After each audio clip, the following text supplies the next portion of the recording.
Bonjour à tous et bienvenue dans cette vidéo sur la Ligue des Champions et plus précisément les poules de Ligue des Champions. Tout simplement parce qu'elles vont bientôt commencer. C'est exactement le mardi et mercredi, alors que je dise pas de conneries, voilà, mardi 17 et mercredi 18 septembre que vont commencer les poules avec notamment, je sais pas, un Dortmund-Barça, un petit PSG-Real, ce genre de choses intéressantes. Alors là pour cette vidéo, je vais pas faire les pronos de la première journée ou les pronos match par match. Je vais faire un prono global des poules, c'est-à-dire qui va finir premier, deuxième, troisième, quatrième de chaque poule.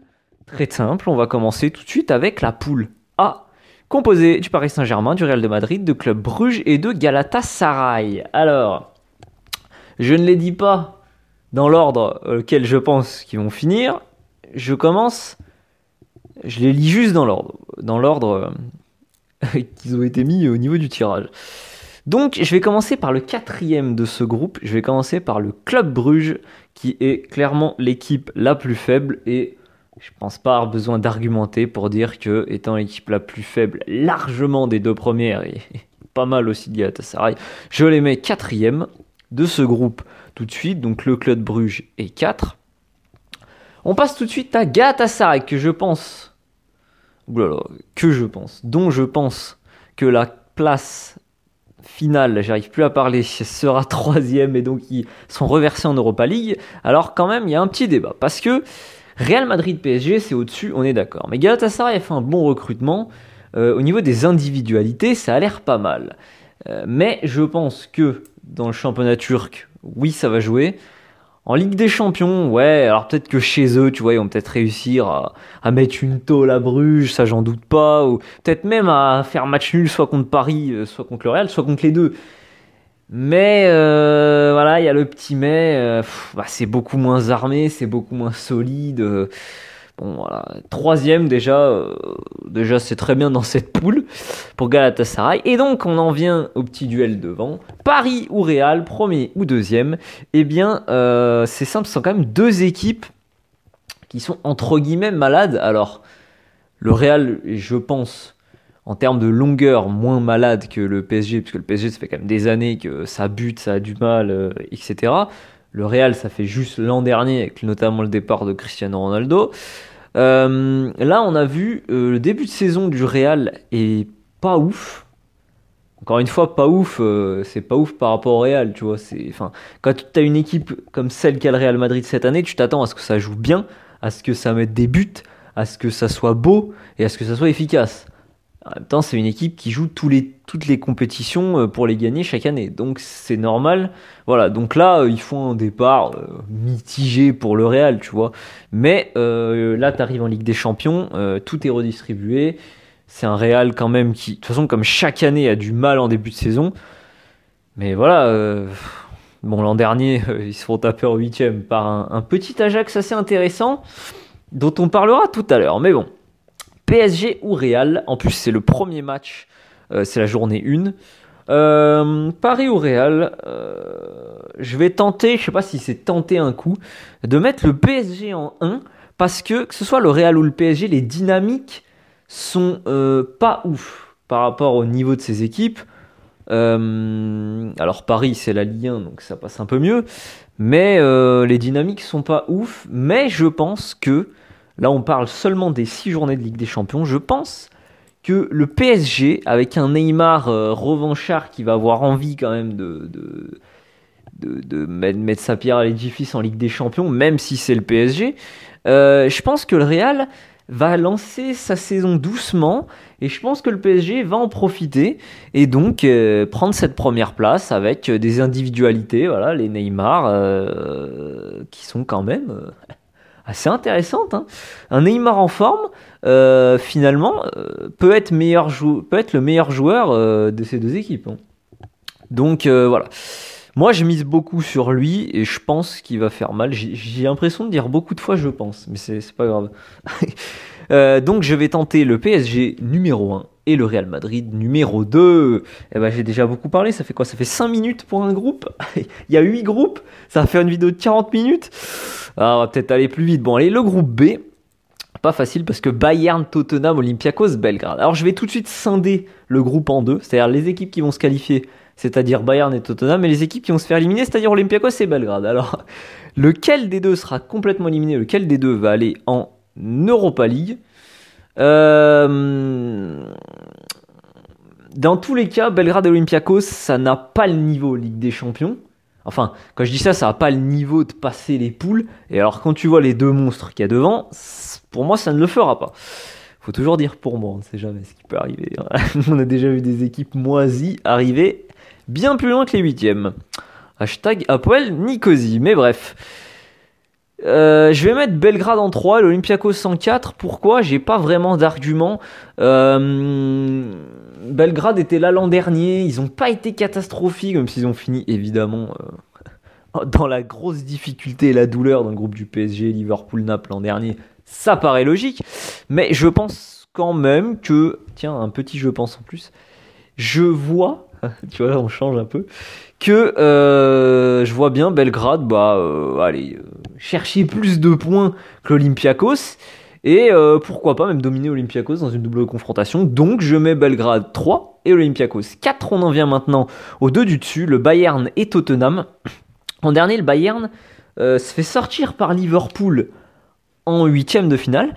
Et au niveau du championnat d'Allemagne, alors il le gagne, mais il galère pendant bien plus de la moitié du championnat d'Allemagne parce que Dortmund est quand même sur une très grande pente, même si le Bayern avait commencé doucement. Le Dortmund de l'an dernier était vraiment au taquet tout de suite.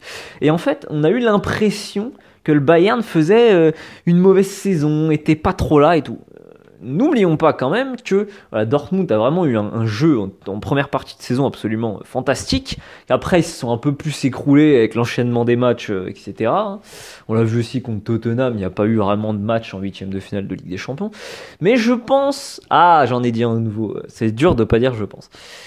Mais à mon avis, le Bayern est pas si malade que ça. Il y a des problèmes au Bayern, voilà. Mais il récupère des mecs, Tolisso par exemple, qui a pas pu jouer beaucoup l'an dernier à cause de sa blessure. Pas pu beaucoup jouer, quasiment pas. Cette année là, il revient. Moi, c'est un joueur que j'aime beaucoup, qui est très complet, qui est capable d'apporter énormément à une équipe. Et je le vois bien peser sur l'équilibre de l'équipe et donc permettre de meilleurs résultats. En termes global sur la longueur et avoir un Bayern plus fort, puisque quand tu es plus solide en général tu es plus fort. Et Tottenham a des fois ses coups de mou, d'incertitude, un jeu c'est plus trop là. Je vois un Bayern plus solide cette année, donc je vois un Bayern premier de ce groupe, Tottenham deuxième, Belgrade en 3 et l'Olympiakos définitivement éliminé. Le groupe C, composé de Manchester City, du Shakhtar, de Zagreb et de l'Atalanta. Alors là, ça va être l'inverse. Je vais commencer par le premier, qui sera City, puisque on a trois équipes quand même. Alors il y en a deux, notamment le Shakhtar et l'Atalanta, qui ont quelques armes, hein, mais pour moi ne pourront pas bousculer City. C'est le groupe où City doit sortir avec genre, allez, je vais pas dire 18 points, mais 16, tu vois, parce que c'est genre ils vont aller au match en Ukraine au Shakhtar, alors qu'ils seront déjà qualifiés, on fait bon allez, on fait nul, on s'en tape, mais non, mais voilà, bon City là, il faut qu'ils mettent des tôles et des cartons pleins quoi. Enfin c'est le moment pour lancer une saison. Pour ce genre d'équipe qui veut arriver en finale de Ligue des Champions depuis des années, déjà commence par faire une bonne phase de poule et t'inquiète que ça va lancer. Si De Bruyne se blesse pas trop, si ça se passe bien, ça peut faire très mal. On sait la valeur de cet effectif et à quel point il aurait pu passer l'an dernier en demi-finale. Hashtag Tottenham. Donc, City premier de ce groupe sans réfléchir. Je vais continuer avec... Complètement de l'autre côté de ce groupe, Zagreb, qui pour moi sera dernier, tout simplement parce qu'ils n'ont pas les armes pour lutter avec les autres équipes. Je passe donc au Shakhtar et l'Atalanta. Au vu de ce qu'on a vu, c'est pas très beau. Au vu de ce qu'on a vu l'an dernier de la part du Shakhtar, notamment contre Lyon, etc., ça manque de tranchant, de punch, quoi. Tu vois, quand il faut sortir le but qu'il faut, c'est une équipe chiante à jouer. En plus, c'est une équipe qui, grâce à ses restrictions, a souvent 3-4 Brésiliens titulaires dans son équipe. Donc, des mecs qui t'apportent un peu une grinta, une qualité technique. Voilà, c'est des mecs qui, en plus, s'ils sont Shakhtar, c'est que c'est des mecs qui sont pas spécialement c'est le genre de mecs qui vont pas en sélection du Brésil, tu vois. Mais c'est le genre de gars quand même qui voilà, s'exile en Ukraine en touchant un bon salaire et qui dans un match de Ligue des Champions va te lâcher les 2-3 petits ponts qu'il faut au bon moment. Donc, faut pas sous-estimer ce genre d'équipe. En face, c'est tout l'inverse, une équipe de l'Atalanta extrêmement physique, solide et basée sur la tactique, un peu plus à l'italienne. Et je pense, putain j'ai ressorti un je pense, que dans ce style de confrontation, l'Atalanta va s'en sortir. Parce que ça fait déjà 2-3 ans qu'ils sont à un bon niveau, en Italie et en Europe. Donc City premier, l'Atalanta deuxième est qualifié pour les huitièmes de Ligue des Champions, Shakhtar en Europa League, le Shakhtar Donetsk en Europa League, pardon, et le Dynamo Zagreb complètement éliminé. Je vais continuer avec le groupe D, qui là va être beaucoup plus chiant à déterminer, parce que Juventus Turin, Atlético Madrid, Leverkusen, Lokomotiv Moscou, j'étais sceptique sur le fait que l'Atlético Madrid puisse pas se relever, mais enchaîner tout de suite à un haut niveau après le départ de Griezmann, de Godin. Voilà, t'as l'impression que l'équipe s'effondre, tu vois, les Gabi et tout, ça commence à être compliqué. Rodri, c'est parti aussi. Bon, voilà, tu vois, l'équipe est un peu amputée, tu te demandes un peu ce qui va se passer, comment ça va fonctionner, et je pensais tout simplement que Atlético mettrait peut-être 1 an ou 2 à vraiment revenir à un niveau outsider Ligue des Champions. Mais finalement, là, João Félix, il prend bien le jeu à son compte, ça fonctionne bien, la tactique a l'air en place. Alors, je dis pas que Atlético Madrid va gagner la Ligue des Champions, on n'en est pas là. Mais encore une fois, c'est une équipe de couple Atlético parce que sur un championnat, notamment le championnat d'Espagne, avec 2 cadors devant, mais on l'a vu, ils peuvent pas. Enfin, ils l'ont fait une année, mais ils peuvent pas vraiment. Même là, tu vois, ça fait quelques années qu'ils arrivent à avoir la 2e place au profit du Real parce que le Real se craque un peu, ce genre de truc, mais ils ont du mal à suivre toujours le premier. Donc sur la longueur, sur un championnat contre le Real et le Barça, c'est difficile. Par contre, sur 2 matchs, ou là pour le coup sur 6 matchs en poule, c'est plus les mêmes équipes. Il y a un Atlético championnat et un Atlético Ligue des Champions, pardon. Parce que déjà, le fait que faire match nul en championnat te freine un peu plus qu'un match nul en Ligue des Champions. Enfin, c'est pas pareil, mais tu as moins de matchs et donc comment dire, tu vas plus vite arriver à la fin, et l'Atlético, c'est le genre d'équipe qui te donne toujours l'impression de galérer, d'être dans le dur, et qui en fait est toujours là en train de s'en sortir. Et c'est une équipe qui a des atouts indéniables. Alors la Juve, que dire, un effectif plein. Quand tu vois qu'un joueur comme Emre Can n'est pas dans la liste de la Ligue des Champions de la Juve parce qu'il y a trop de mecs devant lui, voilà, les qualités principales de cet effectif de la Juve, c'est quand même notamment le turnover. De dire, je sais pas, Douglas Costa est titu, il me fait pas un match ouf, je le fais sortir, je mets Dybala, quoi. Tu vois, je sais pas, tiens, Higuaín il est pas ouf aujourd'hui, je sais pas, allez, tiens, je fous Ronaldo en pointe et je fais rentrer Cuadrado. Ah d'accord, ok. Putain, aujourd'hui, je sais pas, Rabiot il est pas dedans, vas-y, on fait rentrer Ramsey. Ah ouais, ok, super. Donc, la longueur de l'effectif, la qualité de l'effectif, t'as quand même des joueurs donc, comme Ronaldo, comme Douglas Costa, comme Bonucci, comme qu'est-ce qu'on peut citer, même Chechny maintenant, je vais y venir quand même, qui sont capables de faire la différence dans un match. C'est-à-dire que voilà, Ronaldo il peut te claquer, tu t'es mené 1-0, il peut te claquer un doublé. Douglas Costa, c'est un match fermé, pof, il peut te mettre un petit pont dribble, double contact virgule, et puis tu t'endors, et voilà, c'est fini. Bonucci, il peut te sortir une passe de 60 mètres et trouver un attaquant tout seul devant. Donc, déjà, l'effectif est long, l'effectif est talentueux, l'effectif est a priori bien géré. L'an dernier, ils se font sortir, comme le Real tout à l'heure, par une équipe sortie du fin fond des enfers pour toutes les autres équipes, l'Ajax d'Amsterdam. Et la Juve a pêché, la Juve a manqué de qualité de jeu en fait, de répondant, d'efficacité. Il manquait un petit truc, voilà, bon. Je pense que cette année, ils vont déjà vouloir ne pas manquer de cette petite chose qui leur a fait cruellement défaut l'an dernier. Donc ça va être compliqué. J'ai la Juve et l'Atlético. Qui peut finir premier dans ce groupe? Tout le monde. Je vais continuer avec les deux dernières équipes parce que le Lokomotiv Moscou, c'est le genre d'équipe qui peut saouler tout le monde à chaque fois. Leverkusen, c'est le genre d'équipe qui est toujours régularité un peu à l'allemande. Ça fonctionne bien, c'est une machine. Alors ça n'a pas le talent des autres, mais ça travaille bien. Il y a quelques petits joueurs qui sont largement du niveau de Ligue des Champions. Pas facile à démêler tout ça. Voilà mon classement. Premier de ce groupe, la Juventus Turin. Deuxième de ce groupe, l'Atlético Madrid. Troisième de ce groupe, le Lokomotiv Moscou. Et le quatrième de ce groupe, le Bayer Leverkusen. Et oui, le Lokomotiv Moscou troisième, c'est mon petit coup de folie, tu vois. Voilà. Devant Leverkusen qui pour moi va finir dernier de cette poule. Il en faut bien de toute manière. On passe à la poule E, Liverpool, Naples, Salzbourg, Genk. Liverpool et Naples se retrouvent.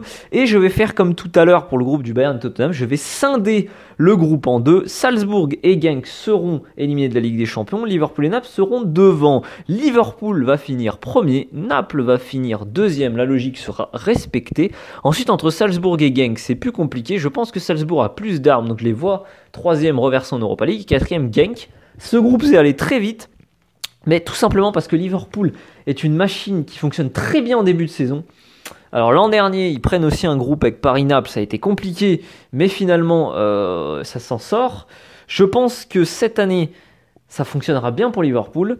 Naples n'aura pas la qualité nécessaire sur 6 matchs pour faire mieux que Liverpool en termes de points. Salzbourg et Genk seront beaucoup trop loin. Donc Liverpool 1, Naples 2, Salzbourg 3 et Genk 4. On passe déjà au groupe F. Le groupe du Barça, de Dortmund, de l'Inter et du Slavia Prague. C'est pas possible. L'Inter de Milan qui se retrouve encore dans la poule du Barça. L'an dernier, c'était Barça-Tottenham. Cette année, c'est Barça-Dortmund. Et ça fait une grosse différence. Je vais y venir parce que je commence par le Slavia Prague qui va finir 4ème. Voilà, mon argument, voilà, c'est celui-là. Si vous voulez mon argument, vous allez voir le replay du tirage au sort de la Ligue des Champions et vous regardez la réaction des dirigeants du Slavia Prague quand ils s'aperçoivent qu'ils tombent dans le groupe Barça, Dortmund, Inter. Ça résume tous mes arguments. On passe donc au côté difficile de ce groupe parce que Barça, Dortmund, Inter, les trois équipes ont potentiellement le talent pour aller en huitième de finale. Qu'est-ce qui va déterminer mon choix? L'Inter de Milan, comme je l'ai dit, tombe dans la poule du Barça et de Tottenham l'an dernier. Et l'Inter de Milan se fait avoir, notamment alors, involontairement par un but de Lucas contre le Barça qui donne la qualification à Tottenham. Bon voilà, ça se joue pas que sur ça, mais l'Inter a manqué d'expérience. Alors oui, pas le club de l'Inter, mais cette équipe-là de l'Inter a manqué un peu d'expérience, a manqué un peu de présence dans la grande compétition, de clutchitude on pourrait dire, hein, pour ceux qui lovent le basket. Mais cette année, ça n'arrivera pas. Donc pour moi, l'Inter est dans les deux premiers déjà. Qui du Barça ou de Dortmund passe à la trappe? Évidemment, je vais choisir Dortmund parce que je ne pense pas que Dortmund soit aussi fort que l'an dernier, surtout en début de saison. Je ne pense pas que le FC Barcelone va craquer et pour moi, ils vont même finir premier de ce groupe. L'Inter de Milan va apprendre de ses erreurs l'an dernier et rentrer tout de suite dans son groupe. Dortmund sera donc la victime, entre guillemets, de ce match de Cador, de ce groupe de la mort. Barça premier, Inter deuxième, Dortmund troisième, Slavia Prague quatrième. Passons au groupe G. Là, c'est aussi le groupe de la mort, mais des nuls, tu vois. En fait, il est hyper difficile à pronostiquer parce que les équipes sont toutes bonnes sans plus, tu vois. Le Zénith Saint-Pétersbourg, le Benfica Lisbonne, l'Olympique Lyonnais et le Red Bull Leipzig va donner tes résultats pour ce groupe de manière facile. Ce qui risque d'être fou dans ce groupe, c'est que les têtes de série risquent de ne pas se qualifier et que les non-têtes de série risquent d'y passer. Benfica, avec Joao Félix, je t'aurais dit, hein, il y a quand même une petite arme. Sans Joao Félix, ça redevient une équipe à la recherche d'un crack pour mener l'équipe, pour sortir un peu la tête de l'eau. Et on l'a vu l'an dernier, même Joao Félix était en train de monter en début de saison. Ils n'ont pas pu faire mieux qu'Europa League, quoi, tu vois. Il n'y a pas eu d'exploit. Et je pense que cette année, en fait, Benfica n'a pas l'équipe pour faire l'exploit. Donc déjà, je ne les mets pas dans les deux premiers. Pour moi, le Zénith Saint-Pétersbourg va accompagner le Benfica dans une non-qualification en 8ème de Ligue des Champions. À savoir qui va être où. La différence entre l'équipe du Zénith de cette année et de l'an dernier, c'est Malcolm, qui ne sera pas là d'ailleurs pour le premier match contre Lyon, qui pourrait déjà... Chaque match vraiment va être décisif dans ce groupe-là. Le Zénith va avoir du mal. Je pense que le Zénith, c'est l'équipe qui va être le plus dépassée par ce groupe. Pas de beaucoup, mais c'est l'équipe pour moi la moins attrayante sur le papier. Et voilà, je les vois pas mettre en danger suffisamment les autres équipes. Donc je vais mettre 4ème le Zénith. Je vais mettre 3ème le Benfica. Et donc là, pour moi, se joue la tête du groupe entre Lyon et Leipzig. Deux équipes qui sont joueuses. Alors, Leipzig, c'est une équipe joueuse, mais qui a déjà démontré qu'elle était capable de jouer. Lyon est une équipe joueuse qui n'a pas encore démontré qu'elle était capable de jouer. C'est-à-dire que le début de saison est un peu poussif pour Lyon, plus que pour... Leipzig est plus sur une continuité. Lyon démarre un nouveau cycle. Je pense que ça va jouer contre Lyon, et donc pour Leipzig. Je mets Leipzig premier de ce groupe devant Lyon 2ème, Benfica 3ème, le Zénith 4ème. Et on passe au dernier groupe de ces poules de Ligue des Champions 2019-2020 avec Chelsea, l'Ajax, Valence et Lille. Ce groupe est aussi difficile. Pour moi, il n'est pas difficile pour la première place. Ce sera Chelsea qui réalise un début de saison super par rapport à ses moyens, qui surtout joue bien.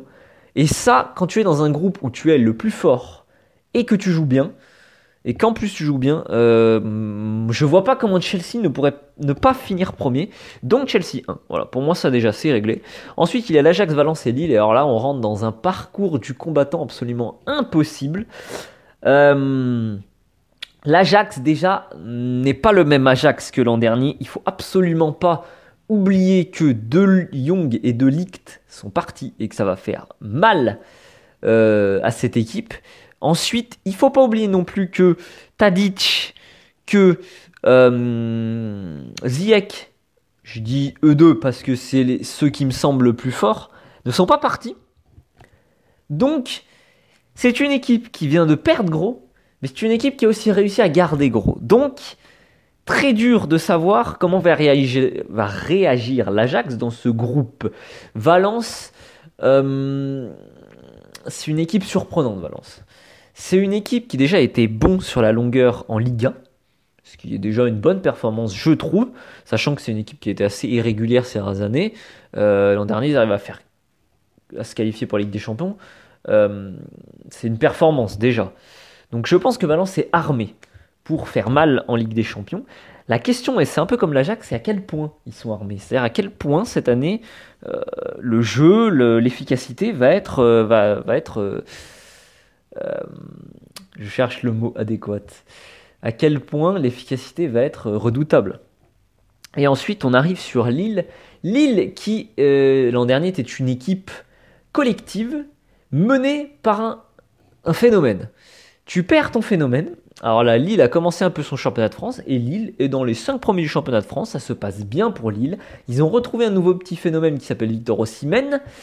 Ce qui sera aussi fort que Pépé, honnêtement... J'en sais rien. Aussi fort que Pépé, ça semble compliqué. Mais il fait déjà un très bon début de saison. Donc, ça me confirme en tout cas une chose, c'est que Lille, et surtout Galtier, qui est un entraîneur que j'adore, est un mec qui va faire briller cette équipe. Et surtout qui la rend collective pour la 2e année consécutive. Donc, Lille va être dangereux. Lille est aussi armé. Et Lille va avoir du répondant dans ce groupe. Pour moi, Chelsea sera leader de ce groupe. Et pour moi, c'est Valence qui va terminer 2e de ce groupe. Lille terminera bon dernier. Et l'Ajax terminera 3e. Alors, Je dis pas que Chelsea va avoir 18 points, je dis pas que Lille en aura 0. À mon avis, justement, ça va être un groupe serré également, difficile à délier. Donc j'ai mis Chelsea 1, Valence 2, Ajax 3, Lille 4. Voilà, j'ai terminé, j'ai fait les 8 groupes. J'espère que cette vidéo vous a plu, vidéo toute simple de toute manière. Est-ce que vous êtes d'accord? Est-ce qu'il y a des arguments qui font changer votre pronostic du mien? En tout cas, moi j'ai réfléchi de cette manière. Et on se retrouve après les poules de Ligue des Champions pour voir si j'étais dans le vrai, si j'étais dans le faux, qu'est-ce qui s'est passé, quelle équipe a été la surprise. A plus dans une prochaine vidéo.